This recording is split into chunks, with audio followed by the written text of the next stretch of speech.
Because at this point, so far after 20 years, I've yet to see someone spontaneously combust because they didn't bring their hands to heels in camel.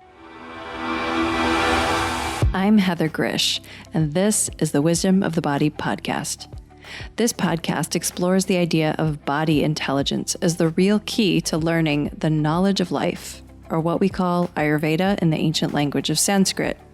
We do that by connecting with today's creative leaders and experts who will help you listen to your body, trust your gut, and live in deeper harmony with nature. Come join me as we unlock the golden door to clear, direct perception and become very deep listeners.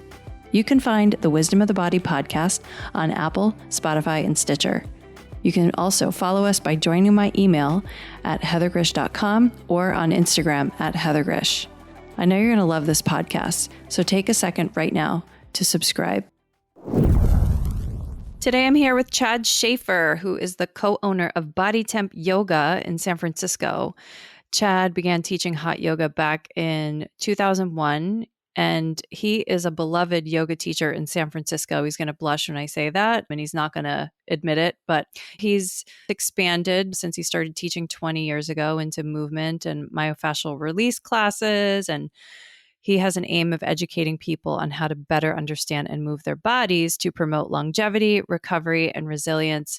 And he's also a whole food, plant-based nutrition coach. And you will learn there's a lot more to Chadd. And I'm so excited that you're here today. Thanks for joining us, Chadd. Oh, thank you, Heather. Thank you for having me. Yeah, this is really going to be fun. So in classic Chadd fashion, I asked him to provide a picture of himself, a bio picture before, we do this episode, so I can send out a lovely picture of him along with the episode when it releases. And he sends me his high school yearbook photo. And so if you don't know Chadd, I think that pretty much sums up who you're going to be here with today. I hope everyone enjoys that high school picture of Chadd. But my first question for you, Chadd, is were you actually doing yoga in high school? No, this is like 1986. Yoga hadn't been invented back then. Color had only been in vogue for about 5 years. So no yoga. I don't even think I'd heard of the word yoga back then. That wasn't until I dated a woman when I first moved to California, way back in the 90s. I see. But then how did you, because you grew up in Florida, right? Yeah. Okay. I'm down in Florida. Why did you move to California? Because I was living in Florida. That's really, honestly, the answer to get out of Florida. And I had a friend who had moved out to California and said, come out. So I did. Made my way over there after a brief stint in professional theater and found my way into the Bikram yoga world to make it even more dramatic. Oh, okay. So here we go. Here we go. So what year was this that you got into the Bikram world? My first class was 1998, I believe, which is a long time ago. I think he had just started doing teacher trainings at the time. And yeah, did about 2 years of the practice. And I said, this is for me. So I went down to the training. And my very first impression was, what the, who is this guy? And he was as insane then as he is now. So that was a real eye-opening experience. But as long as I didn't have to cross paths with them, I actually enjoyed teaching the practice in the beginning. Okay, so some of the listeners may know, probably a lot of them know who you're talking about, but let's just describe for everybody the teacher. Were you studying directly with Bikram? In the training, yeah, and that was pretty much my only direct for, I think it was like 8 weeks interaction with him, but then it was under the tutelage of a San Francisco Bikram instructor. Okay, so if anybody doesn't know much about Bikram, there was a guy, I don't even remember, what was his real name, his full name? Or is he still alive? Bikram Choudhury. Bikram Choudhury, that's right. So super famous, really intense, crazy, like used to put himself on a throne, I think. And there's like a whole movie about him. Yeah, he's wanted by Interpol. So that gives you an idea of perhaps the type of character he is, and he's still on the run. However, somehow I was able to extricate myself out of that. It is kind of a cult-like mindset. A lot of magical thinking, a lot of this is the only way to do it. And that's the first, God, 8 to 10 years of my teaching, I had that mindset, unfortunately. Thankfully, I don't anymore.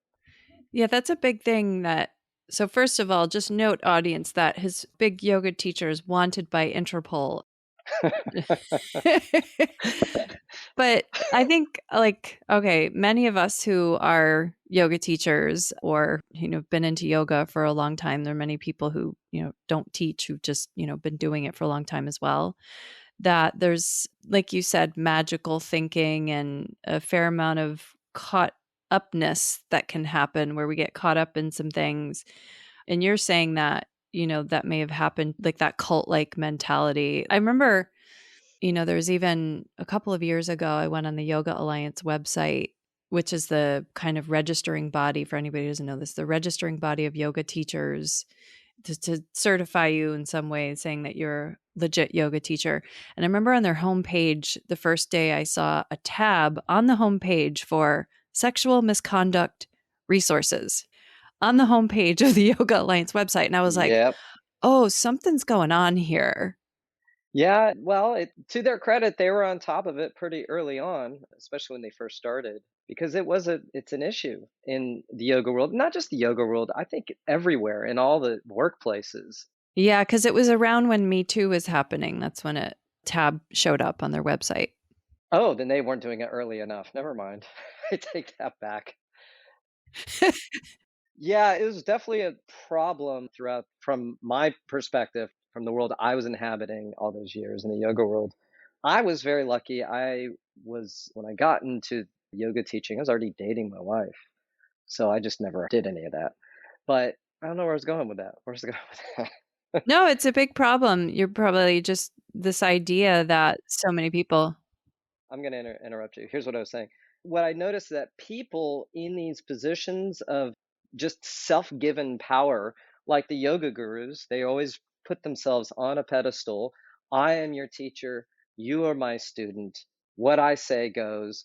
Don't question it. That was a big, big thing. And I was a victim of that. Not a victim, but I definitely fell under the spell of the grand exalted teacher, and what the teacher said went, and I would spread that unthinkingly without any critical discernment, without any critical thinking of it when I would teach a class, and I would emulate the behaviors of the teachers, which weren't actually always positive or healthy, I think, in the room.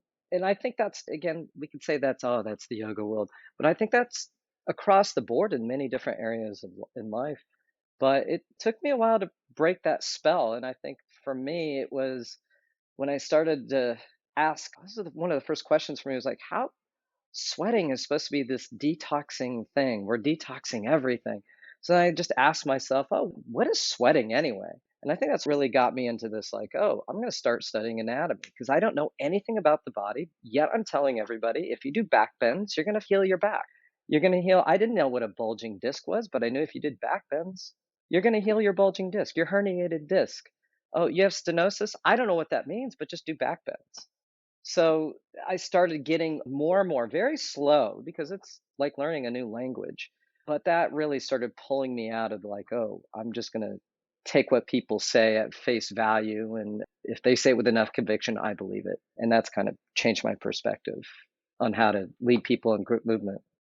And there are definitely, I like how you said, it's not just happening in yoga, but what yoga does somehow creates this little lens for you to study yourself within.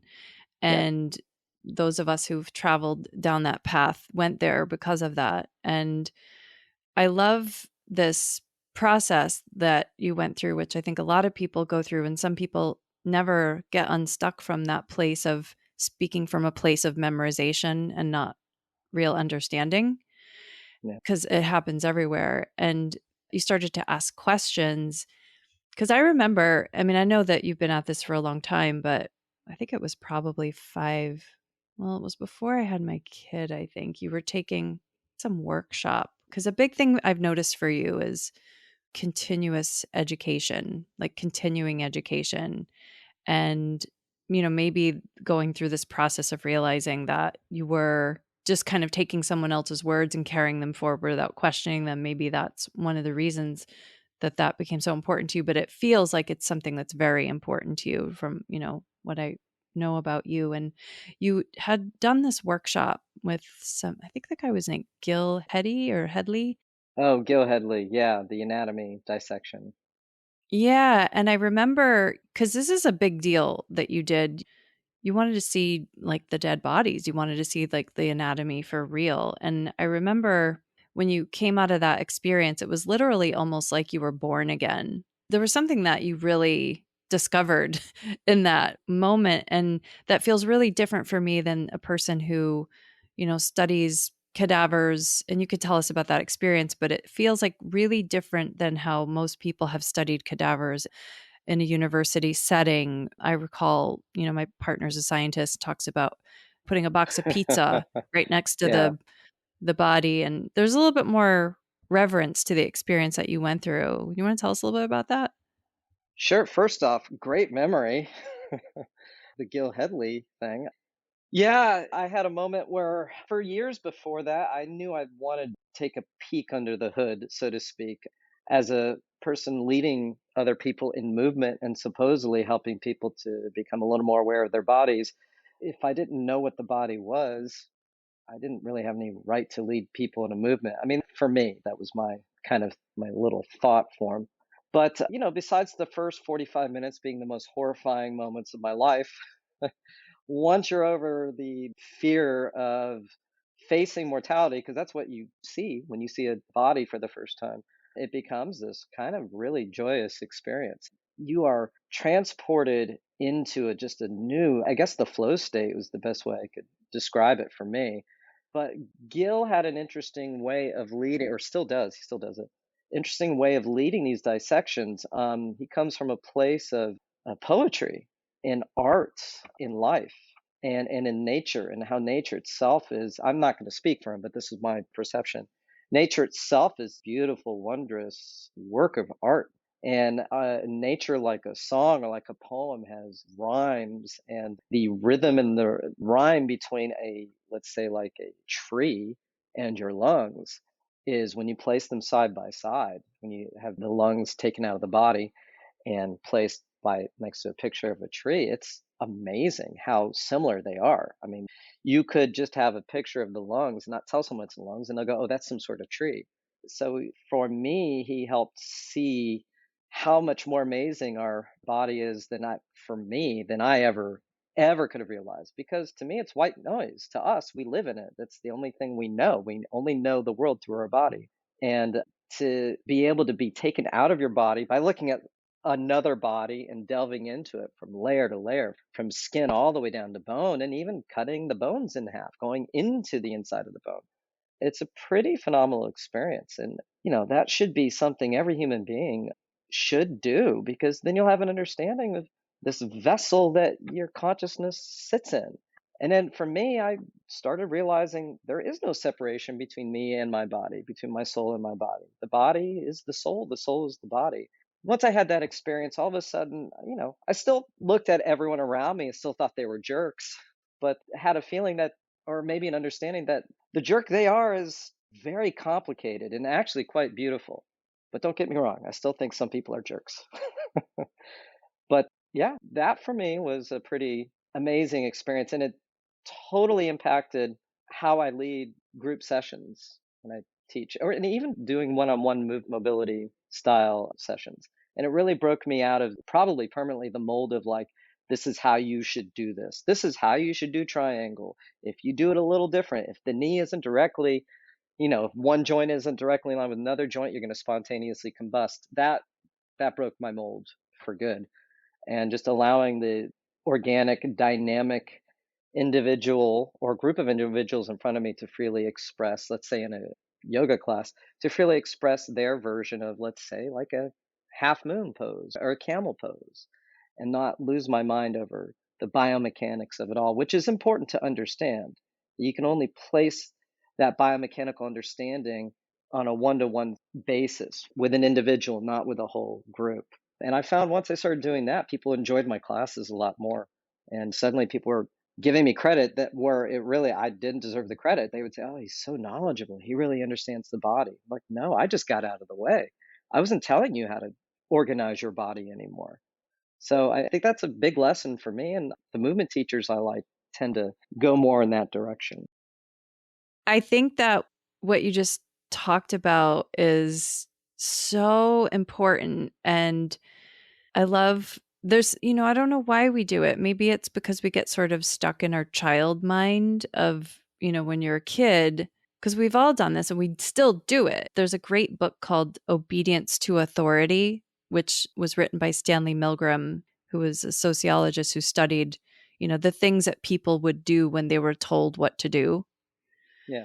And it turns out that people will do some very frightening things if they feel that someone is an authority over them. Yeah. And there's different factors that influence that, including, is somebody paying you, and is somebody a peer with you, and, watching you. There's like a whole bunch of factors to that. But the term that they discuss in the book is being in the agentic state, which we could see with our children when they grow up. And I know you have 3 children that are a little bit older than mine. And it's like, if you don't understand how the world works or how something works in the beginning, you have to go by what someone else says, right? There's somebody else that you have to trust. But then as you start to develop more and more of your own understanding of things, if you continue to just take those words, there's like a natural questioning that starts to happen. And maybe that's called the teenage years or something. But I love what you said about when you changed your style of teaching from being kind of maybe just follow the damn rules, this is how it's done, into being this one that was more individually allowing, that you probably also enjoyed teaching more too.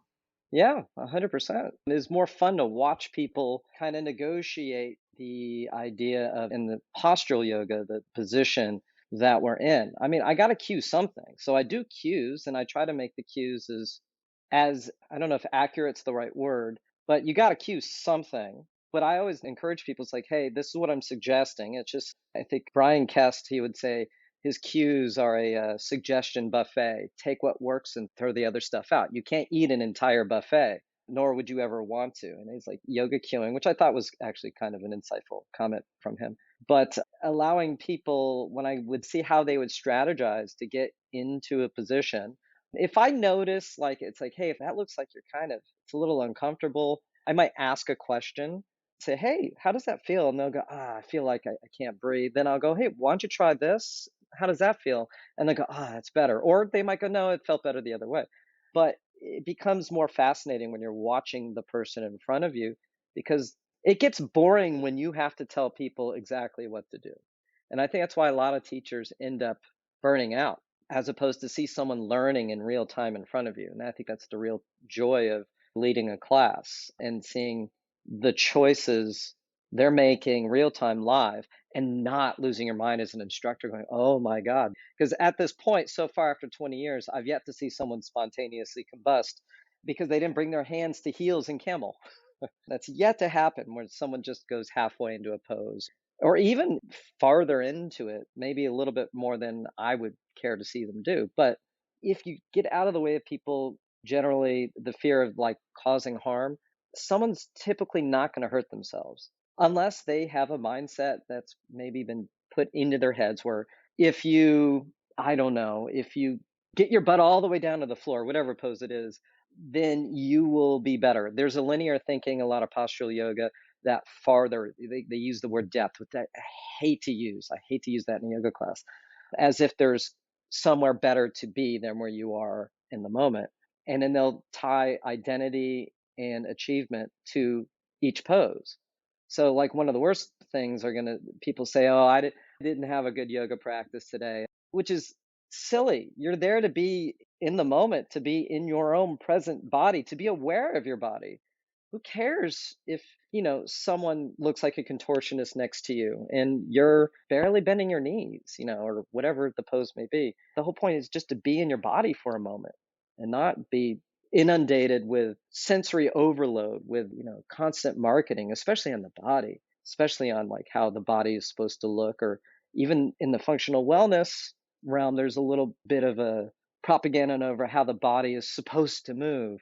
Well, everyone's different. I mean, there's wiggle room. There's always a disparity between optimal movement and suboptimal movement, and there's a lot of wiggle room between. So I don't know, that was a long answer to what you said, but that's more fascinating to see how Liz is breathing. How is she holding a warrior three or a balance stick? How is she holding that? And it's noticing how does it look like she's breathing versus Tony, who's doing the same thing, but completely different experience because it's his experience. So, yeah. Right. And Tony like broke his pelvis in a bike accident 2 years earlier. And, everybody's got these different sort of things that have happened to them. I would even take it a step farther than that. Not just that Tony broke his pelvis. Liz is an ultra conservative Republican, and Tony is an uber progressive Democrat. I mean, it goes down to even just what is your just cultural or religious or political beliefs that affects how your body moves. So you got to take all that into account. It's more than just lining joints, joint stacking, which is important for each individual person, but it's not the end all be all. It's like right now in the health and nutrition world, everyone's jumping on the ketogenic diet because they can lose weight really fast. Because apparently, weight loss is the single most important thing to determine your health. But I don't necessarily think people are doing it for health, they're doing it for body image issues, which is pretty rampant. And that runs in the yoga world too, unfortunately. So I don't know. I'm trying to disrupt that kind of thinking is in the small little way I do. And fortunately, it's just in these small little group settings. Rumi said, "There are hundreds of ways to kneel and kiss the ground, and maybe you've been trying all of them. You want to feel strong and grounded, and at the same time, you want that creative energy to flow freely through you. But something seems to be preventing it, and you're sick of the struggle. Maybe you found a little taste of the surrender that you're looking for while doing yoga, or meditating, or on a retreat somewhere. But how's it possible to find in real life? If you're ready to tap into the wisdom of the body and you want to build the feeling of community, I have a group for you, Body Church. Well, it's not really a church. It's a self-care membership program focused on your body, all of it. It's a gathering, a circle of the support you have been craving for you to dive into the intelligent functioning and poetry of your body more deeply than you've ever been able to before. If you want to be part of this very unique group program, head over to my website at heathergrish.com and see if we have a spot for you to try it out. That's heathergrych.com. We're starting to enroll people right now. Yeah, and it's one of the things that you mentioned was really a big focus of your work. And I think this goes along with this. And I really relate to what you're talking about. And it's one of the reasons I went to Ayurveda school. Somehow that gave me a way to make sense of, kind of cut through all that kind of thinking. But to be perfectly honest, somebody can go to Ayurveda school and then start to create the same kind of thinking, like, oh, you should always drink hot water at this time of day. Or people get kind of like that religious mindset about Ayurveda too. So it can happen there as well.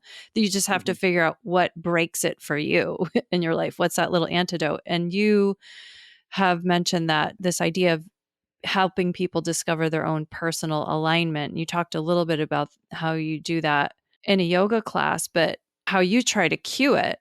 But how would you suggest a person set off on doing that themselves? Huh. That's a damn good question. Did I just make your podcast explicit? Definitely. First off, maybe starting from really big picture, take the pressure off yourself. Life is definitely short. Opera is long, but life is short. It's never long enough for anybody. So maybe we take the gas pedal off what we expect from ourselves and just having a little bit of a sense of humor about that. And then for me, I don't know if I can tell how anyone else can do it. I only know for me that once I started to get it, learning more about the body, learning about anatomy and now nutrition and the science of nutrition, the more I know, God, this is such a cliche, but the more I know, the less I know.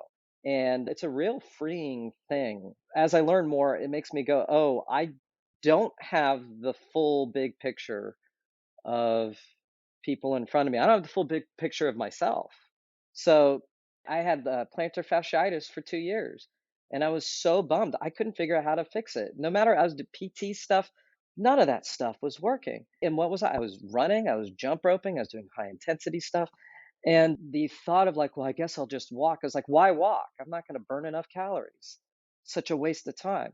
Somehow I got over that. I got over it myself. I just started walking. And after about 4 months of brisk walk, no more plantar fasciitis. It's all gone just because I walked. And I felt great. I felt better than if I did any high intensity style exercise. And even now, people are like, what's the magic bullet for I want to get more healthy, more fit? And I always say, walk. Walk is it. Just go back to the foundation. Go back to the what's in our DNA. We are walkers. Walk. Walk according to your DNA, I guess. So I don't know. I don't know how to answer the question other than learn more, but learning how to learn is difficult in and of itself. There's so much confusion, especially on YouTube and social media, Instagram. And it took me as I started getting in, because I make myself read studies, peer-reviewed studies, which is incredibly difficult, especially since I don't have a medical background. I don't have a, physical therapy background. So I'm trying to learn all this science on my own. But reading these studies, it's just I don't know. After, like anything else, after a couple of years, you're learning a new language, you start to get the gist of the language, and then you start to learn how to communicate using that language. Then you start being able to go, oh, I think what that person is saying, there might be some BS in that statement. And then you're able to learn how to verify that. But for me, I don't know how to tell anyone else to do it. But long story short, for me, it was just through constant education. But like you were saying, the problem is you start gravitating towards people of authority, people with conviction, with a certain sound in their voice, and it sounds so convincing. And that's a problem too. So I don't know. Somehow you got to find the right people who are saying that doesn't even sound right too. I'm curious because I really struggle with teaching yoga to people because I remember taking teacher training with Anna Forrest years ago, and she literally was teaching her teachers to read scripts. Yeah, And I was like, oh my gosh, okay. So if you read a script and you learn by a script, you're just going to keep scripting other people. And, right. because you really kind of can't do anything else. You're observing, but I mean, you're not observing. And I guess one of the things I've struggled with is, well, I don't know. Let me ask you this question, because I feel like this happened to me that some people seem to want the authority. They Yeah. want you to tell them exactly what to do. And I won't do it. And I don't enjoy it. Then I'll just be like, I'm not the guy. You're looking for a prescription on how to live your life, and I'm not going to do that. I would say, here's what I think, and I would point them in a direction. It's like, here, you should check out this person because part of it is a mindset. It's a really strong ingrained behavior just in our mind and our way of thinking that you're not going to be able to override that. They have to kind of strive to start to override that. However, some people, you're just not going to be the person for them. And it's fine. Maybe they do need an authority figure. Maybe they need someone to tell them, this is how you need to do this. They need an exact prescription for whatever it is in life. Great. It's just, I'm not going to be the one to do that. They're going to find someone that might be more suitable to them. I'm going to be more of the, well, maybe this, maybe that. It all depends, which is annoying. I know it can be really annoying, but I don't have x-ray vision. Maybe there are other people that have x-ray vision. They can see exactly what's going on in their bodies, but I don't operate from a place of assumption. So it becomes more of a play for me. I'm better with people that are looking to experiment and discover and explore. Not that people that want the exact prescription aren't that way too, but it sounds like you're probably not the appropriate person for that either. So, I mean, I guess it depends on the level of, I think I would want that if I had an extreme level of fear or disconnection with something. yeah, I think that's how I'd want it. And I always remember one of the things that always surprised me about working with straps in a yoga class was, if you put a strap around something, or maybe you do Baddha Konasana, the supine butterfly bound angle pose, you do that and you put a strap on and it's tight, it's holding you in place. It's super, super, super tight.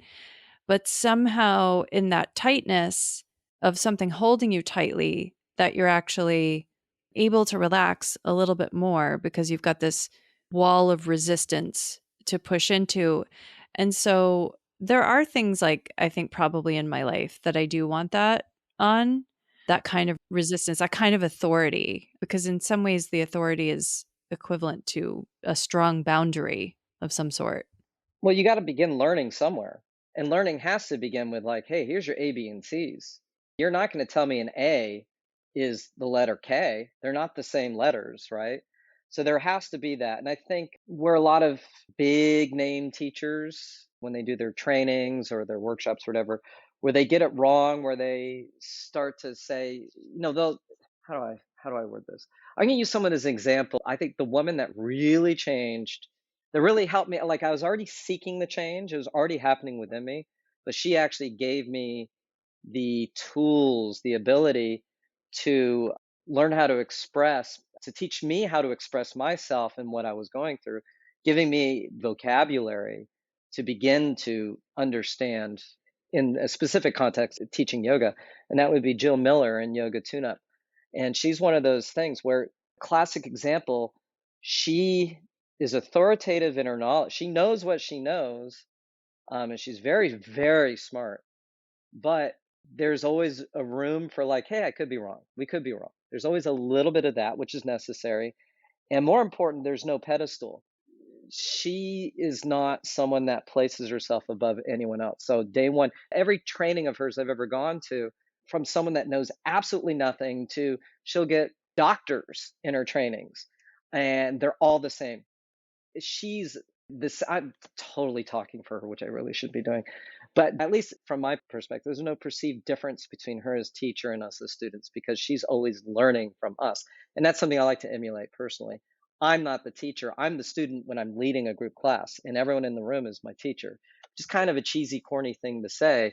But, I find that absolutely, again, that's a liberating thought where I'm always learning from what I'm seeing. But back to your point, yeah, there has to be a certain level of initial authority. But remember, you're learning to teach so that you can better, teach to learn. You're learning. So, like, for instance, if I'm helping someone the other day said I was their mentor, which blew my mind. But if they always ask me questions about, like, oh, what's the, in the class when this happens, and I'll give them my opinion. And then when I hear from them, like, oh, how did that suggestion work? They go, oh, actually, this happened. Then I'm learning. So I'm not even the teacher in that. So I'm the student. But I agree. There are some people that need, just recently, I had a hardcore Bikram person take my class, and they're like, I appreciated what you were doing, but the feedback was like, I don't understand the integrity of the Bikram yoga. And I prefer when they say blah, blah, blah. And I'm like, well, then I'm just not going to be, we're not going to be the one for you, which is fine. Great. Go find the hardcore Bikram people. And the hardcore Bikram people would be like doing all the exact pose sequence and the script. Yeah. The script. Yeah. So I love Jill Miller. I know since I just said no, that. I know I haven't had a Yeah. chance to meet her too. She seems super cool. Oh, you'll have to. Yeah. I really like, you were the one that turned me onto her work as well. So as I guess since the pandemic has started and as a movement professional, I'm just sort of curious, have you noticed any trends in people's bodies changing, like, or how they're practicing their yoga in the pandemic? Well, in my little corner of the world, it's most of the classes we're doing is hot yoga, which is our compassionate. I don't like to use Bikram's name because he is a scoundrel. He's a rapscallion. But our version of hot yoga, we're a little more, I'm definitely a lot more compassionate, light-hearted, no, do this, do that. So I'm noticing people that are coming to our studio and coming back, they're taking a little easier on themselves, especially with a mask on. But the feedback I'm getting is because people are wearing a mask, they have a heightened awareness of their breathing in the yoga class, which they never had before, which is absolutely fascinating. So the mask becomes a physical feedback loop for them. And of course, we were all annoyed we had to wear masks. And occasionally I have people still griping about wearing a mask in the yoga room. But for the most part, those people have kind of just gone off somewhere. They moved to like Arizona or Texas or Florida where a mask isn't an issue anymore. How'd you like that little COVID political jab? So, feedback wise, I think a heightened awareness of breath is what I found. Body wise, I don't know. I did notice when after about whatever 6 months, people's bodies change again because I think a lot of people got stressed out. All our bodies were affected by the lockdown for sure. Mine was for sure. I gained like 25 pounds during lockdown just from stress, and it had to just change my ways for good. So yeah, I've seen that. I've seen some people's bodies. Actually, everyone that's been coming fairly regularly, their bodies kind of went back to pre-COVID positions. Pre-COVID, I don't know. That's such a big question. Yeah, no, I think that's really insightful about the masks. And in fact, I remember in the beginning, once I realized that there was this tension creating on the inhale because of the mask, that was actually also at the same time strengthening the diaphragm. Yeah, yeah, So, sure. Yeah, absolutely. I found the rolling classes that I do, a lot of people really, for first timers coming into the class, their reaction of experience of rolling is far more profound's the right word, but it's a bigger reaction than it used to be before COVID, simply because the entire world has just been in an upregulated, constant sympathetic nervous system, fight or flight kind of state. And you can't help but be more stressed. So I'm seeing a lot of people reacting more strongly than they did before. when you say reacting more strongly, just sort of like, wow, this is amazing kind of thing, or because, I can't believe how calm I feel. I can't okay. believe my tension is gone, that kind of thing. The positive. Don't you think part of that has to do with the fact also because people are not, well, I'm making a big jump here and it's based on physics. And, when we're not around people as much and we have less physical contact or less in person contact with people, this is a play of the space element. So when there's a lot of space around us, when we do these rolling classes, it gives us the sensation of something touching us. Yeah. So, of course, something touching us is going to have a much more profound effect if we haven't been touched for a long time, Yeah. 100%. You're right. which I guess could go either way. It could be like a really good sensation or really bad sensation. Yeah, COVID and the Me Too movements, Black Lives Matter, all happening at pretty much right around the same time. So there's a pretty strong shift in just in perception globally, which is absolutely amazing. And I think ultimately probably for the better for everybody, even though we're all annoyed. And if you watch the news, read the news, the world's going to end any day now.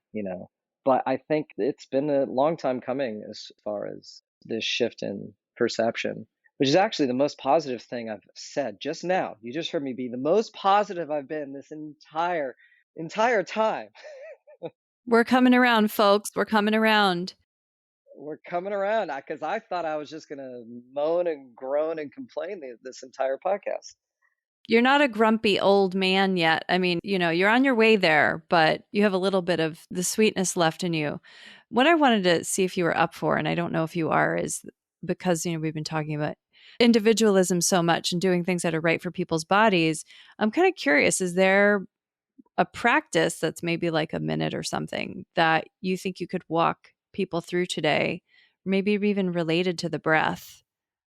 Why would you do this to me live? This is awful.